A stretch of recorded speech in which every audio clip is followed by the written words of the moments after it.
കേരള PSCയുടെ മലയാളത്തിലെ മുൻകാല ചോദ്യങ്ങൾ. പരിമാണത്തെ കുറിക്കുന്ന എന്നതിൻ്റെ ഒറ്റപ്പദം. ഇതിൽ ഓപ്ഷൻ ബി ആണ് വരുന്നത്, പാരിമാണികം.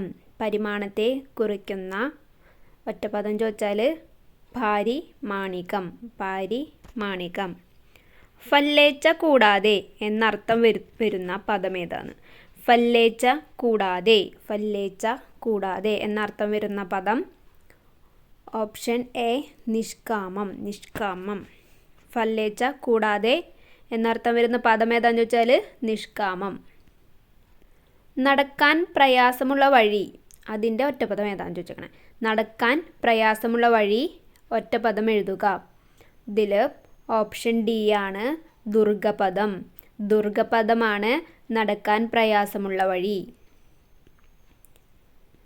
ധാർത്തരാഷ്ട്രർ ആരാണ്? ഇതിൽ ഓപ്ഷൻ ബി ആണ് ധൃതരാഷ്ട്രരുടെ പുത്രന്മാർ. ധാർത്തരാഷ്ട്രർ ധൃതരാഷ്ട്രരുടെ പുത്രന്മാർ. ഒറ്റപ്പദം എഴുതുക. വിജയത്തെ ഘോഷിക്കുന്ന യാത്ര. വിജയത്തെ ഘോഷിക്കുന്ന യാത്ര. ഓപ്ഷൻ സി ജൈത്രയാത്ര. ഓപ്ഷൻ സി ജൈത്രയാത്ര. വിജയത്തെ ഘോഷിക്കുന്ന യാത്ര ജൈത്രയാത്ര. ക്ഷോഭിച്ചവൻ എന്നർത്ഥം വരുന്ന പദം. ക്ഷോഭിച്ചവൻ. ക്ഷോഭിച്ചവൻ എന്നർത്ഥം വരുന്ന പദം ഏതാന്ന് ചോദിച്ചാലോ ഓപ്ഷൻ ഡി ആണ് ക്ഷുഭിതൻ. ക്ഷോഭിച്ചവൻ, ക്ഷുഭിതൻ. ഭാവുകനെ സംബന്ധിച്ചത്. ഭാവുകനെ സംബന്ധിച്ചത് എന്നർത്ഥം വരുന്ന ഒറ്റപ്പദം. ഭാവുകനെ സംബന്ധിച്ചത് എന്ന് അർത്ഥം വരുന്ന ഒറ്റപ്പദം ഭാവുകത്വം.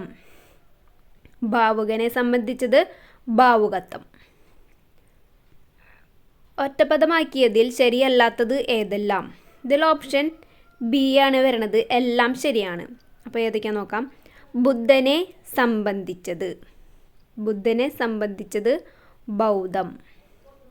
ബുദ്ധനെ സംബന്ധിച്ചത് ബൗദ്ധം.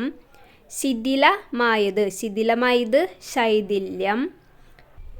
തിലത്തിൽ നിന്നുള്ളത് തൈലം. തിലത്തിൽ നിന്നുള്ളത് തൈലം. വരത്തെ ദാനം ചെയ്യുന്നവൾ വരദ. വരത്തെ ദാനം ചെയ്യുന്നവൾ വരദ. അപ്പോൾ ഇതിലേതൊക്കെയാ? ബുദ്ധനെ സംബന്ധിച്ചത് ബൗദ്ധം. ബുദ്ധനെ സംബന്ധിച്ചത് ബൗദ്ധം. ശിഥിലമായത് ശൈഥില്യം. തിലത്തിൽ നിന്നുള്ളത് തൈലം. വരത്തെ ദാനം ചെയ്യുന്നവൾ വരദ. സൃഷ്ടി നടത്തുന്നവൻ ഒറ്റപ്പദമാക്കുമ്പോൾ താഴെ പറയുന്നവയിൽ യോജിക്കുന്നത്. സൃഷ്ടി നടത്തുന്നവൻ ഓപ്ഷൻ ഡി ആണ് ഒന്ന് മാത്രം. സ്രഷ്ടാവ്. സൃഷ്ടി നടത്തുന്നവൻ സ്രഷ്ടാവ്. ഭക്ഷിക്കാൻ ആഗ്രഹിക്കുന്ന ആൾ എന്നതിൻ്റെ ഒറ്റപ്പദം ബുഭുക്ഷു. Option A ബുഭുക്ഷു. ഭക്ഷിക്കാൻ ആഗ്രഹിക്കുന്ന ആൾ എന്നതിൻ്റെ ഒറ്റപ്പദം ചോദിച്ചാൽ ബുഭുക്ഷു. ഭക്ഷിക്കാൻ ആഗ്രഹിക്കുന്ന ആൾ ബുഭുക്ഷു. കാട്ടുമനുഷ്യൻ എന്നത് താഴെ കൊടുത്തിരിക്കുന്നതിൽ ഏതിൻ്റെ ഒറ്റപ്പദമാണ്? കാട്ടുമനുഷ്യൻ.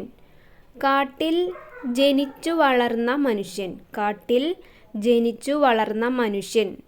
കാട്ടുമനുഷ്യൻ. കാട്ടിൽ ജനിച്ചു വളർന്ന മനുഷ്യൻ.